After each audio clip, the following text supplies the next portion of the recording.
The Illuminate Arts and Faith Conference in Chattanooga, Tennessee wants to help you find your tribe. Do you get way too excited about quoting Wendell Berry or C.S. Lewis in conversations with coworkers? Does your Spotify playlist include hymns, a little jazz, and a whole lot of Andrew Peterson?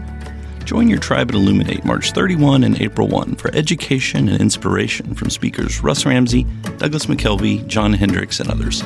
Find a complete list of session topics and ticket information at southern.edu/illuminate. In 2024, I set out to meet as many poets as I could and spend an hour with each one. I got more than I bargained for, more insight, more clarity, more hope. It's proved to be one of the richest highlights of my life. 17 writers, 17 deeply human conversations that made me sit up and pay attention. Franz Kafka once said, if the book we're reading doesn't wake us up with a blow to the head, what are we reading for? A book must be the axe for the frozen sea within us. And that's what I hope this new book will do. I hope it wakes us up, my friends. I hope these conversations will be the catalyst for something to be reawakened, re-enchanted, and reinvigorated. It's called An Axe for the Frozen Sea, Conversations with Poets About What Matters Most. I'm Ben Palpin, and I hope you'll come and listen in as I spend a little time with poets like Lucy Shaw, Malcolm Guite, Dana Gioia, and Lee Young Lee. Pull up a chair at the table as we dig into what it means to write well and to live well. An Axe for the Frozen Sea is now available from Rabbit Room Press. Visit the store at rabbitroom.com, or better yet, ask about it at your favorite bookseller. You know, it's the hard times where we turn to God.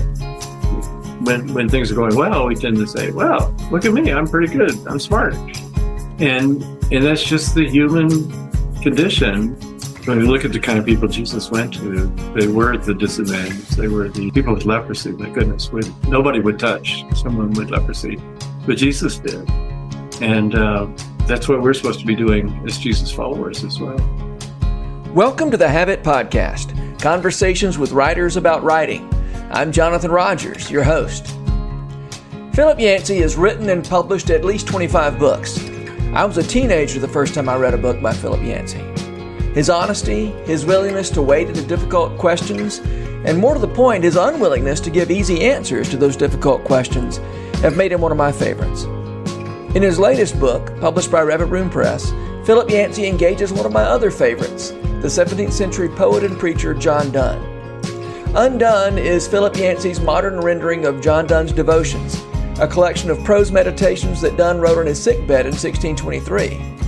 When he wrote them, or at least when he started writing them, Donne thought he was on his deathbed. Philip Yancey has done us all a favor by making Donne's gorgeous but often convoluted prose more accessible to 21st century readers. Philip Yancey, thank you so much for being on the Habit Podcast again. I'm just delighted to have you here. It's good to be back. I've been looking forward to this talk for some time. Well, good. Your new book is Undone, but it is what would you call this? A transposition, a rendering of John Donne's Devotions from 1623. What noun do you use to describe what you've done here? Rendering is what the Rabbit Room Press has chosen, and I think that's good. We might use the word paraphrase. Just think of the Bible. The Bible was written about that same era, 1611, 1623, just a few years apart. And there are all sorts of Bibles, from the very literal one on the one hand to the old King James Version, which is more increasingly hard for people to read and understand. All the way to paraphrases like Living Letters by Ken Taylor or The Message by Eugene Peterson. And in my case, my goal was simply to make this wonderful book, which I picked up in the middle of the pandemic, to make it accessible to people because it's full of wisdom, but it's got some really weird stuff in there because the science has changed a lot. The medicine has changed a lot. But between those kind of odd passages, there's just a brilliant portrayal of what it's like to wrestle with God in the way, say, Job wrestled with God. And here's a guy, John Donne, who was the vicar of the largest church in England, who was commissioned to bring comfort to a city that was being torn apart by a pandemic. And then he gets the plague, or at least he thinks it's the plague. Yeah. And so for about 6 weeks, he lies there just struggling and trying to come to terms with his own fear, his own guilt, his anger, all of that stuff that we go through when some gross injustice happens. Yeah. You describe him as having a passive aggressive approach to God in these devotions that he wrote. That's right. And I just mentioned Job, and I've been reading Job just lately, and he's the same way. Job was maybe a little more aggressive than John Donne. John Donne was a man of cloth, so he still had, the respectability about him, but Job didn't care. He had been mistreated, and he's going to let God know it. Yeah. And Donne would come close to accusing God. And then he would remember, wait a minute, I've got kind of a randy past myself. And maybe God is, at one point he says, nailing me to a bed, getting me back for some of the things I did in my youth. And so, Donne is such a witty guy. He can kind of step out of himself, take on a different persona, judge himself, and then slip back into who he really is. Yeah. And so I use that word passive aggressive, which of course is a modern psychology term, but I think it applies to Donne. Yeah. His ability to explore these ideas. I mean, even what you just said, I'm stuck on the bed, dying on the bed, and then the idea occurs to him: am I being punished for some of the shenanigans that I have committed in beds in my past? Yeah. An idea that I would have never thought about, but it just, I don't know, that's not even a question. I'm trying to I guess I would just love to hear you talk about the ways you dealt with Donne's wildly imaginative imagery. Mm-hmm. And I come away with great respect for it. That's one of the things I like about Jesus. I've tried now and then to write a parable, and it's really hard to write one parable. And Jesus wrote, 36, something like that, or didn't write them, just spoke them on the spot. And you imagine, somebody says, how do I get eternal life? Well, you love God, love your neighbor as yourself. Well, who is my neighbor? And then Jesus tells the story of the Good Samaritan, just on the spot, out of nowhere, And here we are, 2,000 years later, still telling that story. And you mentioned Good Samaritan. Everybody knows what you're talking about. That's an image. That's a powerful image. And he did that again with wheats and tares and prodigal son and, all of those great things. And Donne is a little bit like that. A bell will ring. And we study in high school the phrase, for whom the bell tolls, it tolls for thee. Mm-hmm. And he just takes off from there. Or the doctors come in and examine him, and he thinks, it's kind of like cartographers poring over a map, around the table here. Oh, let's try this. Oh, the mountain's over here. That's a problem. And he just seems to spin them out of the thin air. Yeah. And what's even more extraordinary, of course, is that he wasn't using notes. I've got a computer database. I've got online access to any question I want right away. He's lying there, forbidden by his doctors to even consult the Bible or any of his books, and feverish, probably 104-degree temperature at times. And then he comes up with one of the great works of literature of all times. It's on everybody's best 100 books of the millennium. It's just an amazing piece of work. I would wonder if the fever was maybe the source of some of that wild imagery, except that he did it his whole life in everything he wrote. He did it. He just had one of those amazing imaginations that would pull, as you say, pull the most unlikely correspondences together and jam them like two rocks. Yeah. I kind of interrupted you. You were starting to talk about the idea. You were sort of starting to explain how these devotions are organized. Can you talk about that a little bit? It's what, 23? He did 23, yes. 23 devotions that kind of serve as an account of his illness from diagnosis or to cure. Can you tell me about that? Right. He lets his mind go, and one day he'll be afraid. So he'll start just talking about why he's afraid, analyzing that. And the original that I followed, there's a meditation and then an expostulation and then a prayer. So in the meditation, I'm feeling afraid. Why am I feeling afraid? Because these guys are whispering in the hallway, and he describes that. And then he goes on this kind of riff involving the Bible about the word fear. And he brings up all these passages all through the Bible about fear, fear, fear, fear. All the things he's afraid of, all the things other people are afraid of. And finally, he kind of settles it by saying, the one thing I should be afraid of is God. That's really all that counts. And he ends up praying for a fear that makes all other fears disappear. Yeah. And he doesn't always come to such a neat resolution, but that's his pattern. He starts existentially where he is, and then he compares it to everything he knows, especially as a cleric, as a vicar, and then finally he wraps it up with a prayer. And the prayers aren't always this nice, sweet thing. They're part of the wrestling match with God, and he pushes back. Yeah. As you said, he wrote this not just in his own sickness, but in a time of plague. And you started this project in a time of plague. Yes. Tell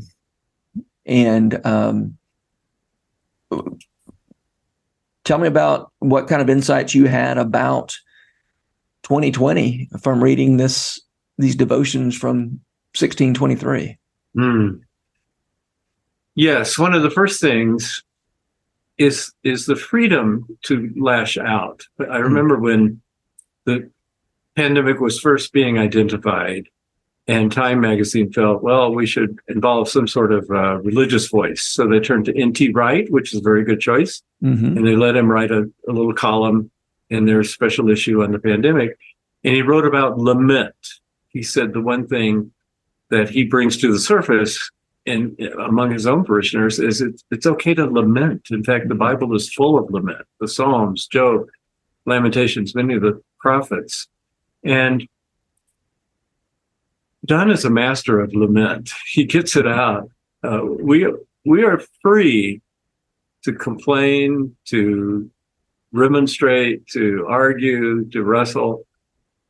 Donne is a master at that. And again, Job was his master. And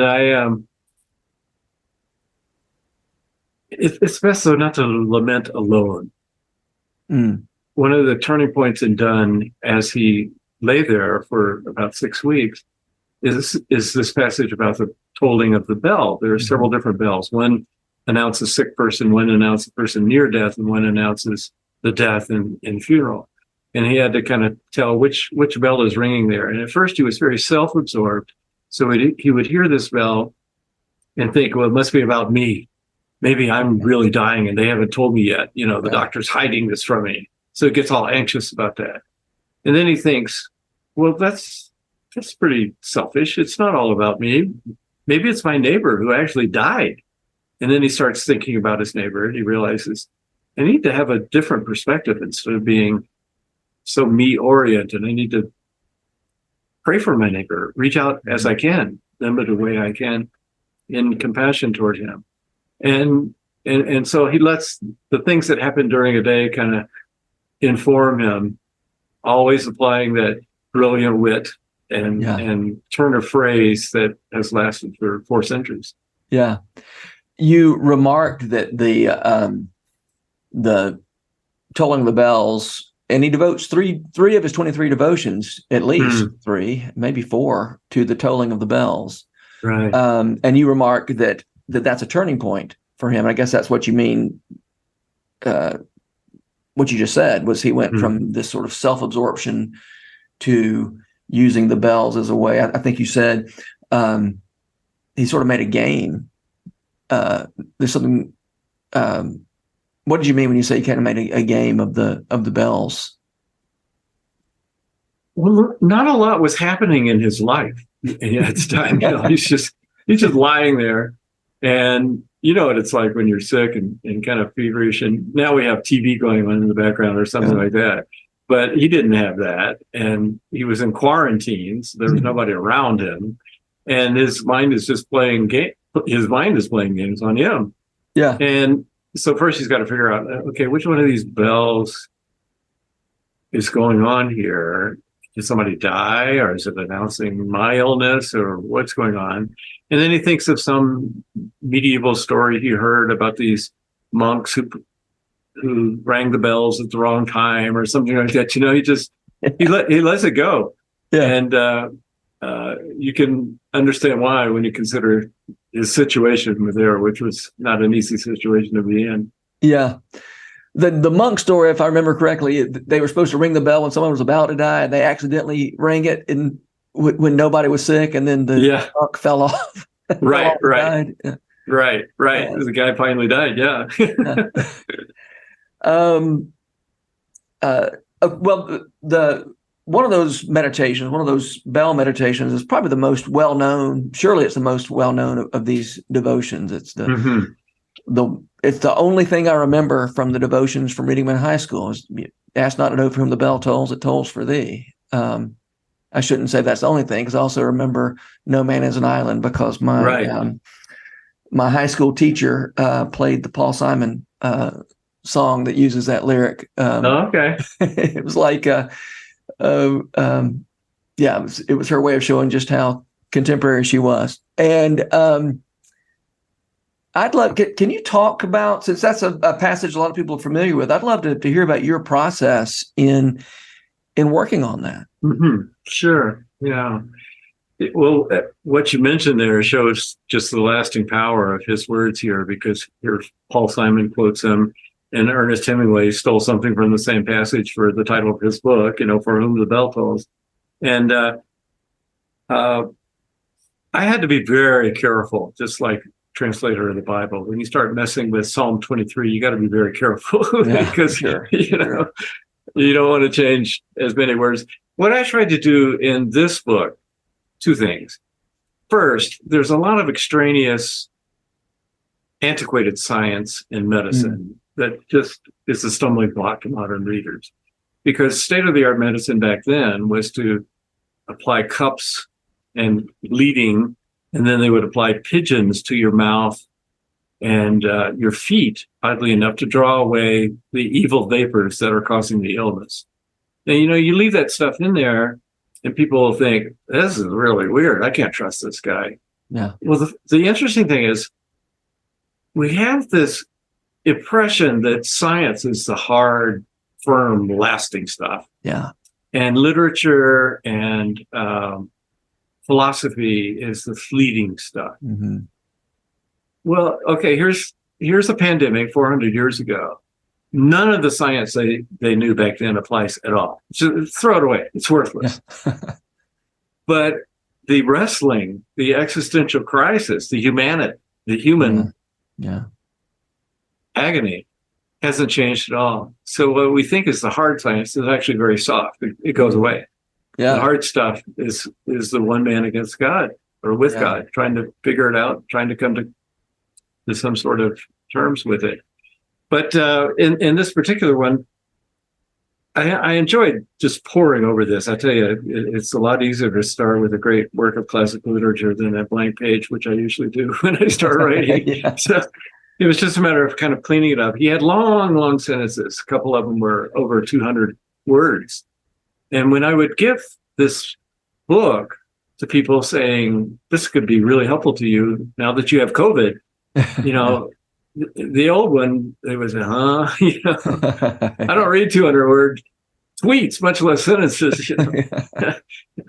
And, but I'll just kind of go through this particular one. He hears the bell, and at first he has to figure out, is it a funeral bell, or is it announcing a sickness. And then he suddenly thinks, or maybe it's about me. Maybe they've caused it to toll for me. And then he starts thinking, well, I am joined to the same body, the church, and what happens to one member happens to all. So that's kind of the foundational theme of this passage, that we're not disconnected. We're not an island. We're connected to each other. And I'll follow with the next paragraph, which shows one of his images. He starts thinking about being translated. And he says, all humankind has the same author and populates the same volume. When one person dies, a chapter is not torn out of the book, but rather translated into a better language. So good. Yeah, isn't that good? God employs various translators: age, sickness, war, justice, and God's own hand guides every translation. That same hand will bind up all our scattered pages for an eternal library in which every book will be open for inspection. So, he has these wonderful images, and you think, oh, well, he settled it, but no, he didn't settle anything. He just had a cute image, and he realizes that, and immediately he starts going back into the tolling bell. And he says, no matter what bell is tolling, whether it's a passing bell or the sick bell or different, the bell tolls for whoever thinks it does, and gives us an occasion to prepare for the time when we will be united to God. So it always tries to find a lesson in the middle of whatever is happening. Here's the bell. In a panic, kind of wonders if it's for him. And well, even if it is, I should be preparing for death. It happens to all of us. And back in his time, they took death very seriously. They would have the art of dying. They would often have a skull on their desk just to remind them, you're not going to be here. You better forever. You better prepare for the time when you're not. And then he says, this bell that I hear signifies a passing of piece of myself from this world, because he's connected to everybody. He may not be dying, but whoever is dying, he's connected to. No one is an island, isolated and self-contained. If a chunk of earth be washed away by the sea, Europe is diminished as much as if it were a promontory or a friend's manor or my own. Anyone's death diminishes me because I am involved in all humanity. Therefore, never ask for whom the bell tolls. It tolls for you and for me. So that's the cycle. He hears something, plays with the various images, that's the game. And then he makes it very personal and tries to give some sort of valuable lesson, redemptive lesson that a reader could take away from it. And he does that over and over. And sometimes he's successful, and sometimes he just ends up kind of crying out to God. But that's generally the outline, as it were, that he follows. Yeah. You, of course, that was probably the most familiar passage in the book. What are some of the more striking and unusual images? Maybe one that it was so strange you weren't sure whether to keep it or omit it, that you decided to keep. Yeah. Most of them I related to very well. Calling the doctor, being afraid, just the difficulty of being quarantined, the changing diagnosis. These are things we all go through. A rash and difficulty breathing, insomnia. I identify with that one. Yeah. And I would say if you maybe choose one, there's one in the 20th passage called purging. And let's not get into that, but that's not one that I enjoy dwelling on in the translation period.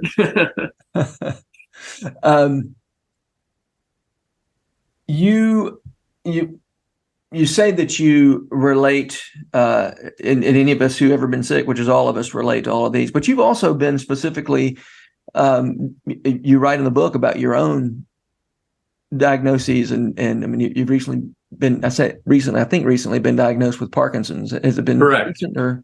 It was this year. Yeah, it This was year, in the very end of January 2023. Yeah. So it's still very new, very fresh. Yeah. And it changes. It's amazing how it changes everything overnight. Fortunately, I'm reacting well to the medication, but I'm a slave to the medication. You know, if I miss, I take pills, dopamine-based pills 4 times a day, and if I miss one, I know it within an hour or so. Really? So my life kind of revolves around those pills now. And John Donne is right.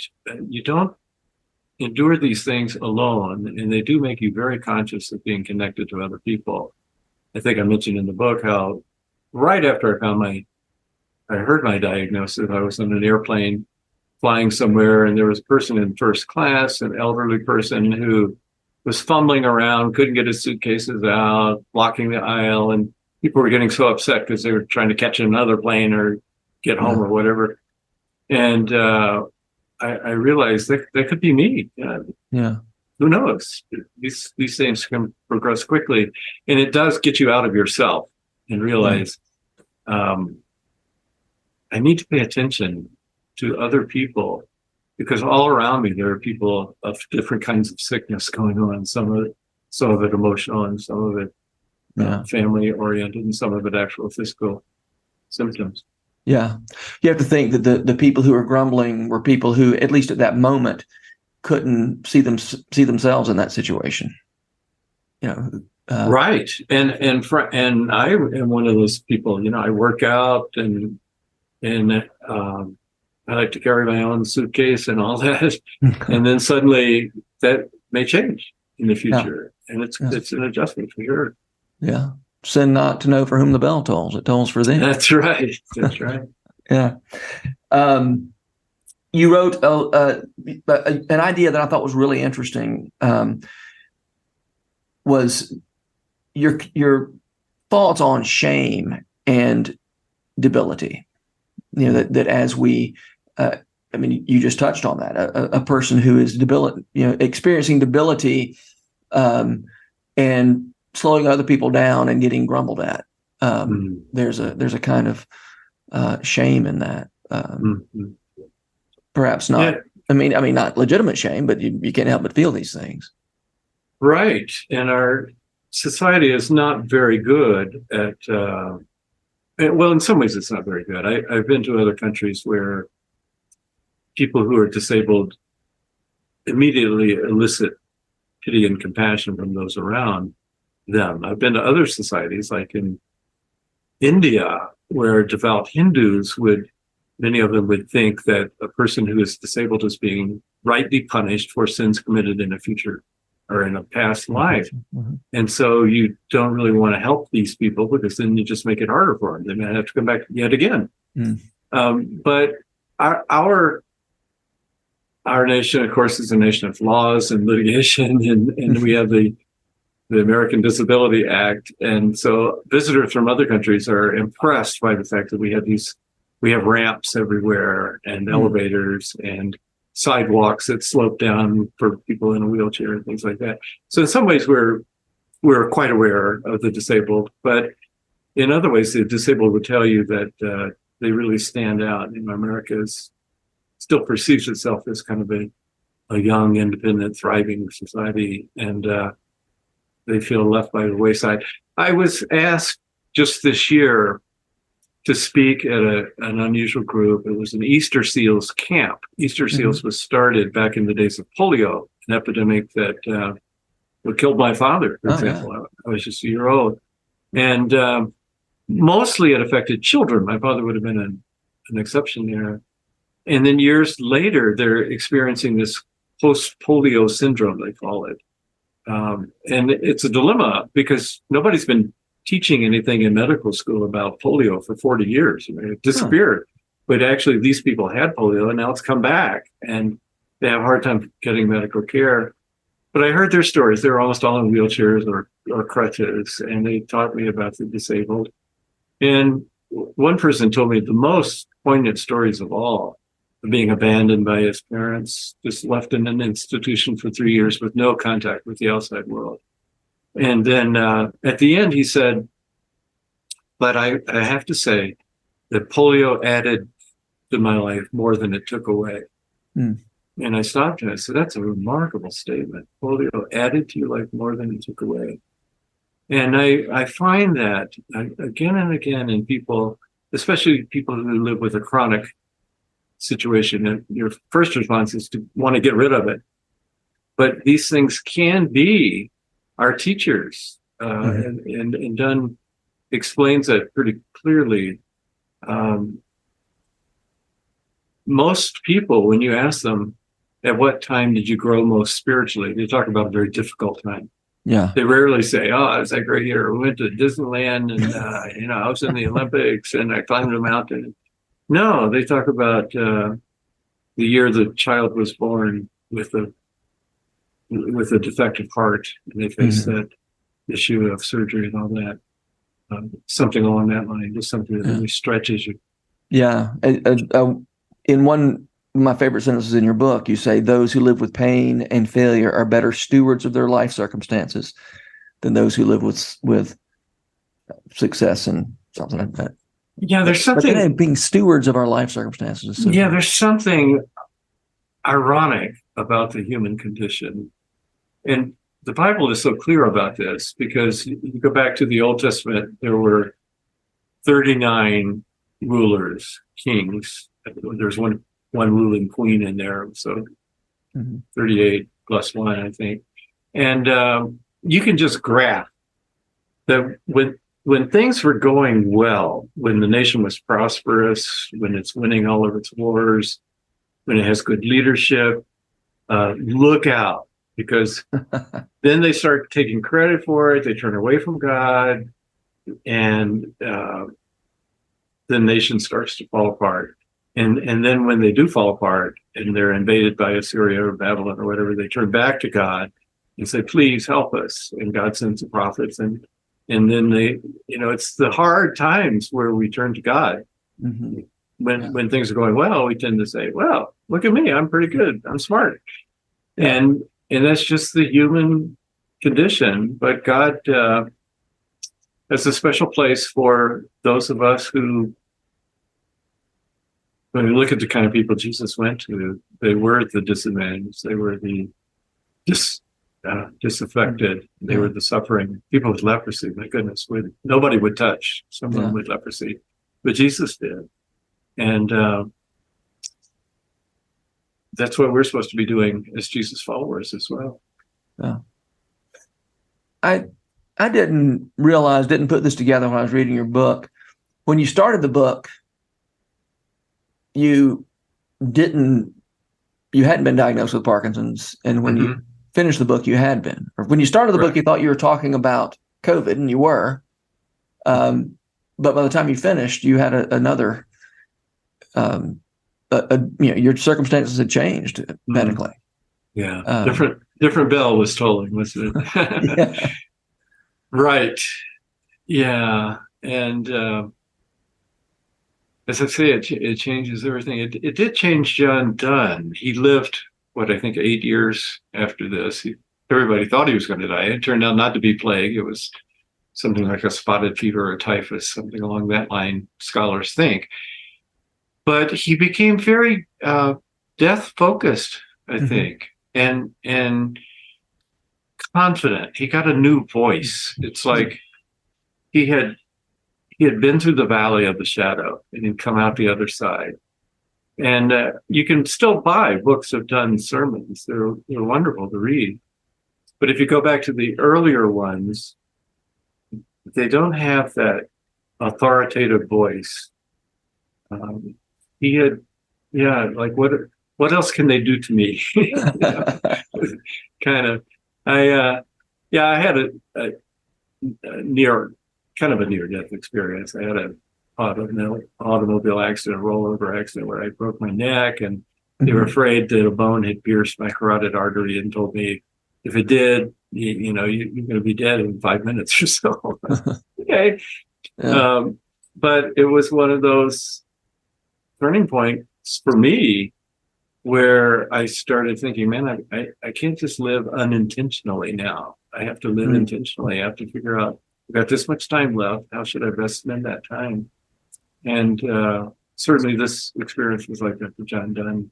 Changed his preaching, made him a very powerful voice, and also made him, as you said earlier, the metaphysical poets could be accused of being kind of cerebral and not really writing from the heart. I think John Donne, because of this, was changed from the heart. And when he looked out on his parishioners in St. Paul's Cathedral, he saw the kinds of people that he was imagining from his deathbed. These are the ones that are around me that I want to recover, so I can tell them what I've learned, so that I can help them. He had that pastoral heart in a different way. Yeah. Did he keep writing poems in that last 8 years between? He did. Not very many. They were pretty theological. Death Be Not Proud, I think, is one of them. And what's the great one on forgiveness? About I am not done. I've not told you all my sins. I am not done, for I have more. It repeats it over and over. Yeah, they weren't like the early erotic poems, for sure. but they were very solid. You speak of his holy indifference to death in that last 8 years after he wrote the devotions. That I guess he was interested in it. He wrote plenty about death, if I'm not mistaken, before his that illness in 23. But as you said, he has a confidence. You speak of was it fear and great joy that he experiences with regard to. I mean, his posture before God was fear and great joy, fear of God, but also great joy that he holds in tension. Right. That's not his phrase. That is from Mark, the Gospel of Mark. It breaks off. It breaks off. That the women ran away from the resurrection with fear and great joy, and then most scholars believe part of it, something else was tacked on to the end of that. Probably the manuscript ended right there. And what a great combination, fear and great joy. So nobody enjoys death. Nobody likes death. There is an element of fear. We just can't help it because it's unnatural, which C.S. Lewis would say, well, that's a clue right there. Why should it be unnatural? It happens to 100% of people and animals. But it feels unnatural, which is a sign, really, that it shouldn't be. There should be something else. But at the same time, there is great joy. And he kept trying to talk himself into that in his prayers as he would try to imagine heaven. And, who can do that? We can't, really, because nobody's come back with a reliable source and told us what it's like. We have some people who spent 30 minutes in heaven or something, but nothing about eternity. A great way to sell books, by the way. It is a good way. There's a woman, Dr. Lydia Dugdale, who is a physician in New York City and was in there in the midst of the pandemic crisis when every room was completely packed with people and they're walking around, the doctors are walking around in these hazmat spacesuit kind of things. And she wrote a book on the art of dying. I think that's the title, The Art of Dying. And that's what John Donne strove for, I think. And she talks about in those days, you would bring your people together, your family, your close friends, and kind of one by one, they would come in and receive a blessing, like the old Jacob or Abraham, with his sons.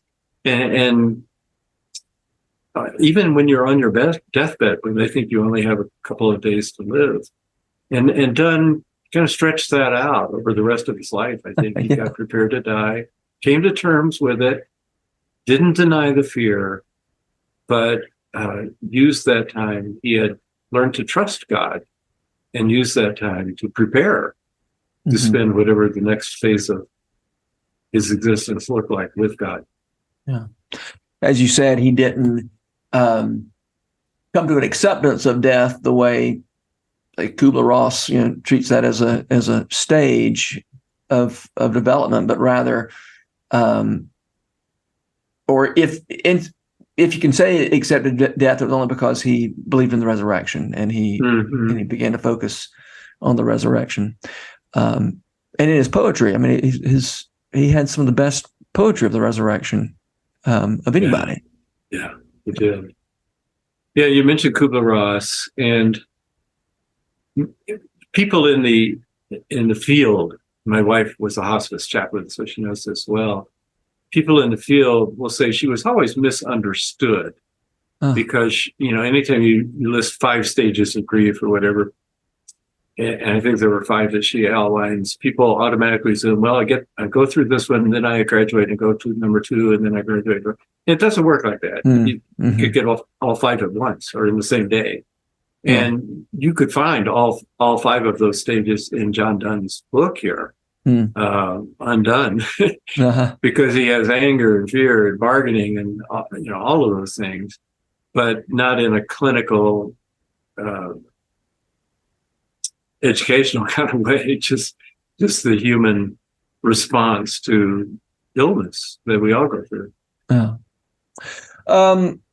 We need to wrap up here pretty soon, but I did want to ask you that the idea of the ars moriendi, the art of dying, or the memento mori, these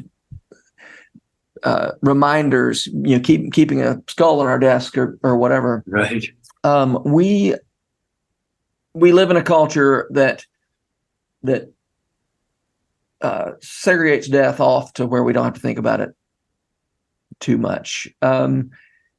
How do we bring back an appropriate attention to death in our daily lives or our workaday lives, let's say? Yeah, well, if a global pandemic can't do it, I don't know what else can. We would see these. Hey, the global pandemic. I don't wear this mask. I go wherever I want to now. I don't think about death very much, even though there was a time when I thought about it a lot more in 2020. Yeah, isn't that true? I mean, maybe that's a healthy thing, that we don't get morbid. But there's a balance there in the United States is on one side, where we kind of hide it away. And that, of course, that was one of the most sad things about the pandemic, where these people in memory care centers and in intensive care units who were used to having their few loved ones come and visit them faithfully, and then suddenly they just stopped coming. Yeah. Or they'd rap on a window. Who had dozens of people who loved him died alone because he died of COVID in a hospital. And I could easily imagine a scene in which we filed through and he gave a blessing and it didn't happen. Yeah. So that was really one of the hardest things about it. And I interviewed a chaplain here in Denver who was in one of these memory care facilities, and they had a COVID outbreak. And I think 14 people died in fairly short order. And in many cases, she was the one who actually informed the family. The family could come in that place as far as the waiting room, the lounge outside. But then they would sit and wait, and she would have to go out and tell them that your relative just died. And they had never seen them living since the pandemic started. So it's a very tragic thing. Which, of course, is true. Well, what's going on in Ukraine right now? There are a lot of island deaths going on where you're just in a trench somewhere and boom, a bomb falls on you and later they find your body. It shouldn't be that way. When it is, it's death at its worst. Yeah. Well, Philip Yancey, it's such a pleasure to talk to you. And maybe this won't be the last time we interview. Next time you do a book, I want you here. So thanks for being you're here. very kind. And I hope we can talk about it soon. Well, it's great to be with a literature person who understands, and I'm sure sat down and actually read this book and thought back to the first time we read this book. Long time ago. But again, my goal is not to improve on John Donne. Who could do that? My goal is to make him accessible so that his great wisdom can be imparted another 400 years. Yeah. This is the 400th anniversary, so 4 centuries. Well, and, may it be so. May it be so. And I appreciate your help in helping get the word out. My pleasure.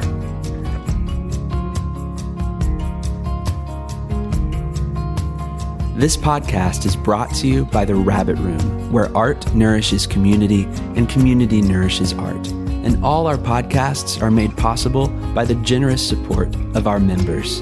To learn more about us, visit rabbitroom.com. And to become a member, rabbitroom.com/donate.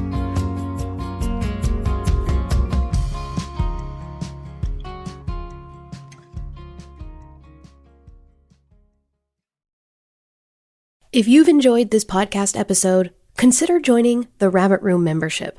Your membership helps sustain this community, funding everything from publishing and podcasts and theater productions to events and programs that support artists who create with a Christ-centered vision.